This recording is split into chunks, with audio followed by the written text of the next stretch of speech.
Un encuentro con su palabra, porque secase la hierba, marchitase la flor, mas la palabra de Dios permanece para siempre. Con ustedes, el doctor José Ricardo Arias Quintero.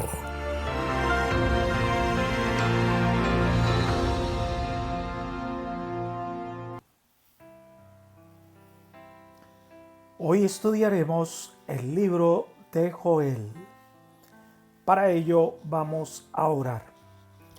Querido Señor, en este momento queremos acercarnos a ti para agradecerte por tus muchas y bondadosas bendiciones que a diario nos ofreces para que podamos transitar y podamos vivir y podamos desarrollar nuestras actividades. Queremos en este momento pedirte que nos bendigas en el estudio de tu palabra, que al abrir la escritura y estudiar el libro de Joel, podamos aprender más y más de tu voluntad hacia nosotros. Gracias por escucharnos y otorgarnos tu bendición, lo pedimos en Jesús. Amén. Estamos comenzando el estudio del segundo profeta menor que encontramos en nuestra Biblia, el libro del profeta Joel. Recordemos que el término profeta menor no significa que sean profetas de menor categoría ni que su mensaje sea de menor importancia. Por el contrario, son libros de la Biblia con grandes y profundas enseñanzas para todos nosotros. Se denomina profeta menor es por la extensión del libro. Son libros más cortos. El libro de Joel recibe el nombre de personaje cuya profecía presenta. Joel significa Jehová es Dios. No tenemos nada para saber de su origen. Solo dices que es hijo de Petuel. Pero no sabemos quién era Petuel, de qué familia era, ni cuál era su oficio, ni a qué tribu pertenecía. Tampoco tenemos una fecha exacta del ministerio del profeta Joel.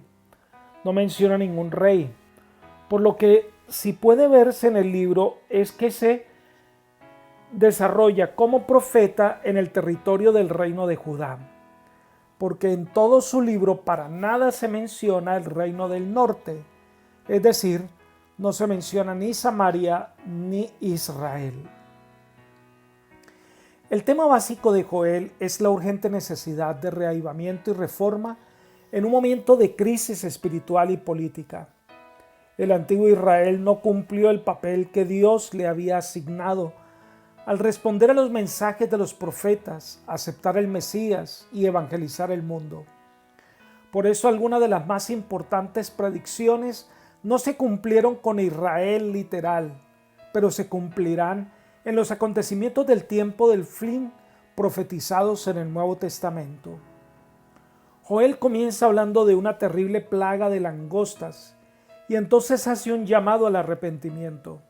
Esta calamidad prefiguraba el día del Señor, en donde los israelitas y los paganos que no aceptaron la amonestación del Señor recibirán la retribución a manos del ejército del Señor.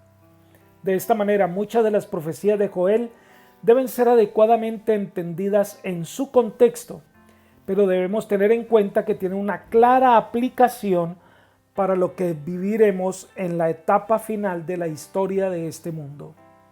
En el claro sonido de la trompeta del profeta Joel, somos desafiados a sentir nuestra necesidad individual de arrepentimiento cuando el día del juicio se acerca. Únicamente a medida en que respondamos a ese llamamiento, podremos recibir las lluvias temprana y tardía del Espíritu que el Señor promete derramar sobre su pueblo. Capítulo 1. Profecía de la devastación del país. El enemigo de las almas sabe que cuando el tiempo es corto, hace cuanto pueda para evitar que el pueblo de Dios responda al llamado en favor de la reforma y el reavivamiento, que es la más urgente de todas nuestras necesidades. El autor Leo Van Dolson hace la siguiente afirmación: Satanás nos envuelve en el engaño, disfraza la tentación y el pecado vistiéndolo de seducción. Esconde la codicia y el egoísmo bajo el manto de seda entretejido con las hebras de oro del bienestar material. Emplea el delicado terciopelo verde de la autoestima para cubrir la envidia y los celos. Encubre la lujuria y la inmoralidad con el raso escarlata del falso amor. Dispone la tafeta púrpura de una supuestamente justificada indignación, de modo tal que el odio y la ira parezcan aceptables. Viste el cobarde miedo por lo que los demás pueden pensar, con el vistoso kimono del autoengaño, y esconde las dudas y la desesperanza bajo la luz capa real de la pseudointeligencia. Pero uno de estos días las llamas del juicio dejarán al descubierto lo que estaba oculto. Entonces no quedará más que los restos bonizados de un carácter ennegrecido. Libro Un llamado al reavivamiento, página 11. Esta gran realidad debe motivarnos a entender la necesidad de un verdadero reavivamiento y una reforma que nos haga volver a Dios de corazón. El capítulo 1 en particular nos lleva al ver el deseo que tiene Dios de salvar a su pueblo y el llamado que hace para que tengan presente que el día del Señor vendrá muy pronto. El versículo 1 dice: palabra de Jehová que vino a Joel, hijo de Petuel.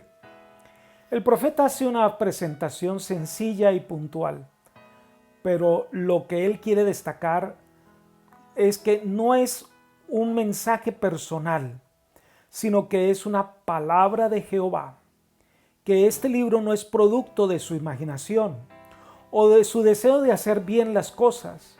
Es palabra de Jehová, es un mensaje directo de Dios. Como predicadores debemos tener presente que lo importante no soy yo, sino el mensaje que viene de Dios para el pueblo. Lo que se debe resaltar no es el evangelista, sino el evangelio. El centro no es el orador, sino Jesús. El mensaje de Dios comienza con una descripción de algo que todos los judíos recuerdan: la plaga de langostas, versículos 2 al 7. Comencemos leyendo los versículos 2 al 4. Oíd esto, ancianos, y escuchad todos los moradores de la tierra. ¿Ha acontecido algo semejante en vuestros días o en los días de vuestros padres? De esto contaréis a vuestros hijos y a vuestras hijas, y vuestros hijos a sus hijos, y sus hijos a la siguiente generación. Lo que dejó la locura se lo comió el saltón, lo que dejó el saltón se lo comió el revoltón, y la langosta se comió lo que el revoltón había dejado. Esta plaga debe recordarle la que sufrieron los egipcios cuando Faraón tercamente se opuso a la voluntad de Dios. Pero además, en esa región era conocido los ataques de las langostas. Pero esta plaga de langosta es algo que se recordará por 5 generaciones. Es una calamidad tan grande que no tiene comparación. Algunos aspectos importantes que debemos considerar de este pasaje. Número 1. Los comentaristas interpretan este texto de 2 maneras. Uno de los consideran literal y otros lo consideran como algo alegórico. Sin embargo, ninguna de estas interpretaciones disminuye el valor del mensaje. La gran mayoría consideran que es posible que este tipo de ataque de langostas era una realidad en la época de Israel. En segundo lugar, por lo que entendemos es que este mensaje profético tenía la intención de captar la atención y el interés de aquellos a quienes estaba dirigido. Sería difícil para ellos olvidar el significado de estos acontecimientos. Tercero, se usa una hipérbole, que es una exageración con un propósito determinado.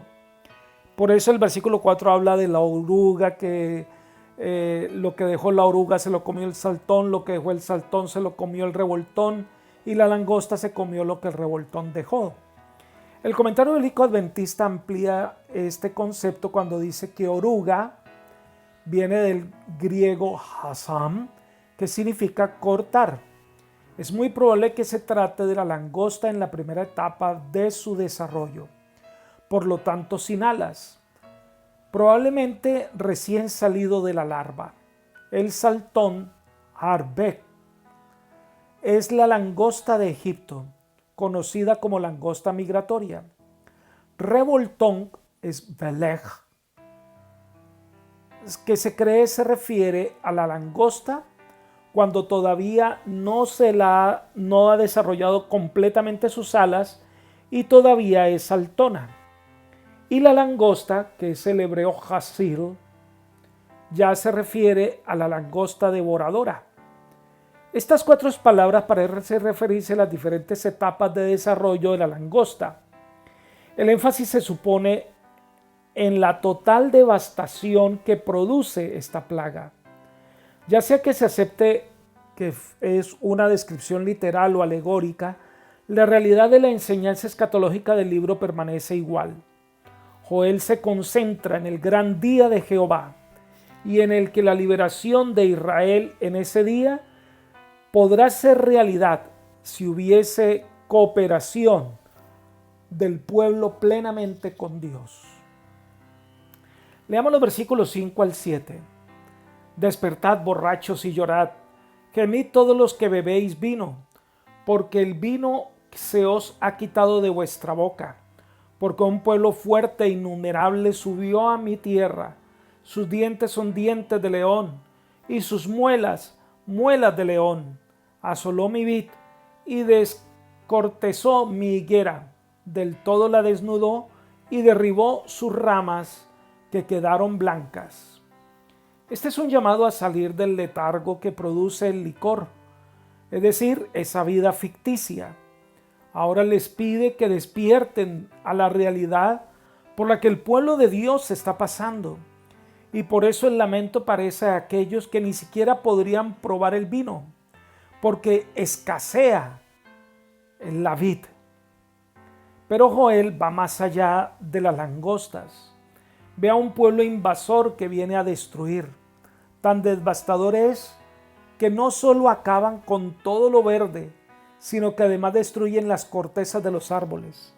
Así que esta plaga de langosta indiscutiblemente es la invasión que ocurrirá en el pueblo de Israel por una nación poderosa que arrasará todo. El tremendo lamento se escucha debido a esta terrible plaga de langostas, versículos 9 al 12.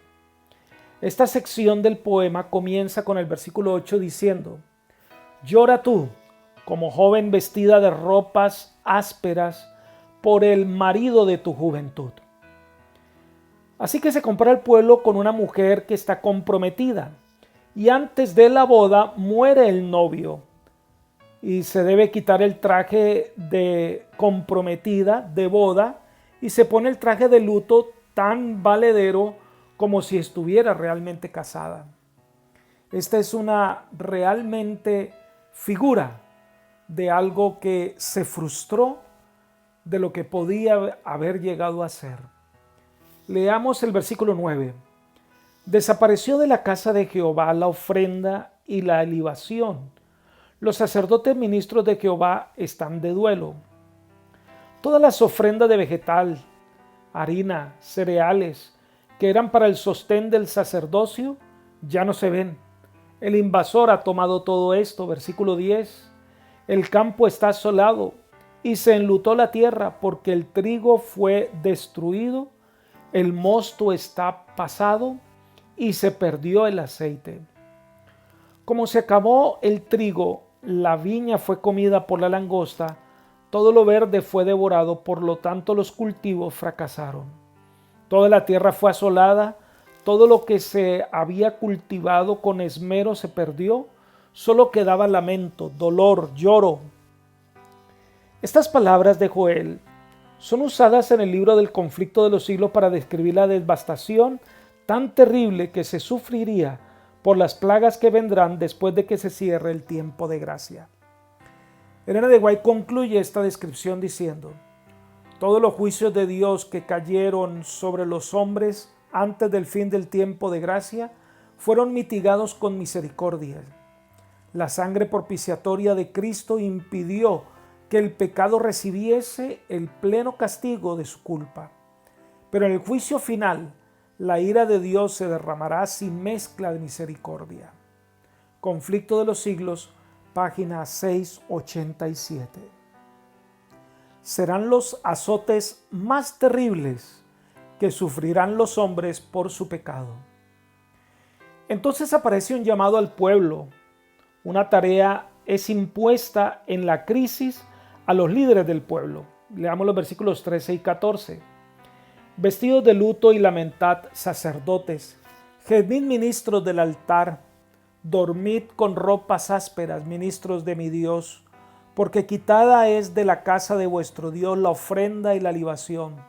Proclamad ayuno, convocad asamblea, congregad a los ancianos y a todos los moradores de la tierra en la casa de Jehová vuestro Dios, y clamad a Jehová. Los sacerdotes deben entender lo que está pasando.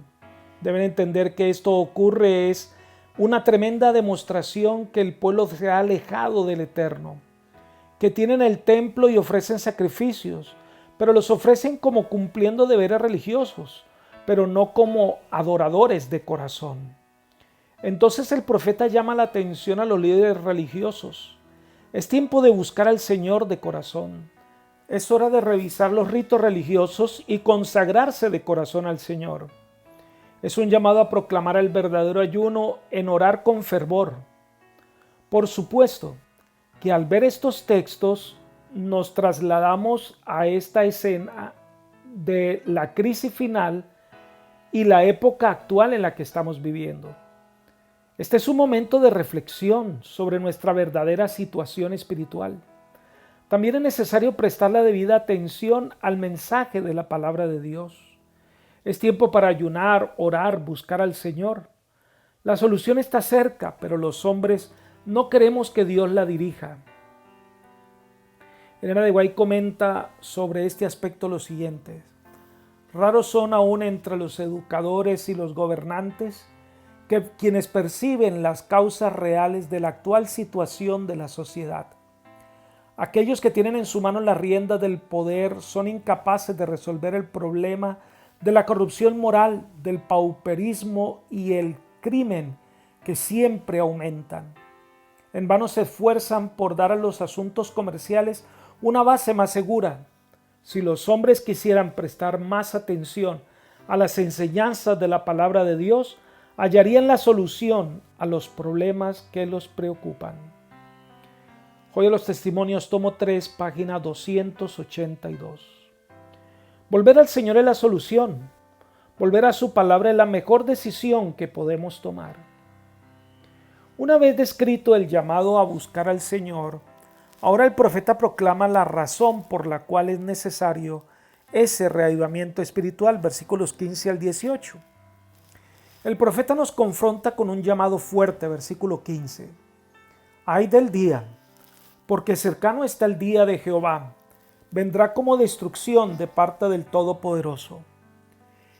En este caso se presenta en el libro de Joel el tema de el día de Jehová, que hemos visto en libros como el de Ezequiel, el de Isaías, el de Jeremías, y confronta al pueblo de Dios con los castigos que caerían sobre Judá, con el juicio divino. Y escatológicamente esta expresión nos traslada al momento en que el Señor dejará su obra en el templo santo y vendrá a dar a cada uno la retribución conforme haya sido su vida. El día del Señor es el día que la verdad quedará aclarada para todos. El carácter de Dios será vindicado y los impíos perecerán. El día del Señor es el día del juicio final. Leamos los versículos 16 al 18. ¿No fue arrebatado el alimento de delante de vuestros ojos, la alegría y el placer de la casa de nuestro Dios? El grano se pudrió debajo de los terrones, los graneros fueron asolados y los sitios destruidos porque se había secado el trigo. cómo gemían las bestias, cuán turbados andaban los hatos de los bueyes porque no tenían pastos, y fueron también asolados los rebaños de las ovejas. Aquí describe la gravedad de esta terrible plaga. Número 1, las ofrendas regulares que se traían al templo ya no llegan más. Ya no se pueden celebrar esas ceremonias del grano, del aceite o del vino. Debido a que las cosechas se han perdido, entonces también los alimentos comenzaron a escasear. Y también se refiere a una sequía que hasta los animales prácticamente morirían de hambre. El pecado del hombre no solo afecta al practicante del pecado, sino que también su entorno sufre. Aún la naturaleza sufre los estragos del pecado. Y el capítulo termina en cómo el profeta reacciona ante la realidad de lo que está viendo en visión, de lo que está pasando en Israel. Versículos 19 y 20.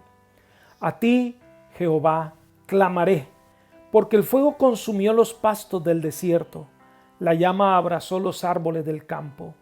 Las bestias del campo bramarán también a ti, porque se secaron los arroyos de las aguas, y el fuego consumió las praderas del desierto. ¡Qué tremendo! Ante la situación, ante el peligro, ante lo que está sucediendo el pueblo, el profeta dice, a ti, Jehová, clamaré. La plaga es terrible. Los animales claman debido a la escasez de alimento y a la escasez de agua. Lo que va a suceder al pueblo de Israel es terrible. Entonces el profeta dice, yo clamaré a Jehová. Esa es la única respuesta que vale. Lo único que puede hacer en este momento de crisis es buscar al Señor, buscar su dirección y saber cuál es el camino a tomar. Amigo y hermano, muy pronto nosotros tendremos que enfrentar el día de Jehová, pero la más importante acción en la que debemos empeñarnos es buscar un verdadero reavivamiento espiritual, una resurrección espiritual y una reforma, es decir, un cambio de actitud, un colocar en orden las prioridades, es darle al Señor el lugar que merece en nuestra vida. Por eso hoy más que nunca debemos unirnos para encontrar ese verdadero reavivamiento. Que el Señor te bendiga hoy, es mi oración. Amén.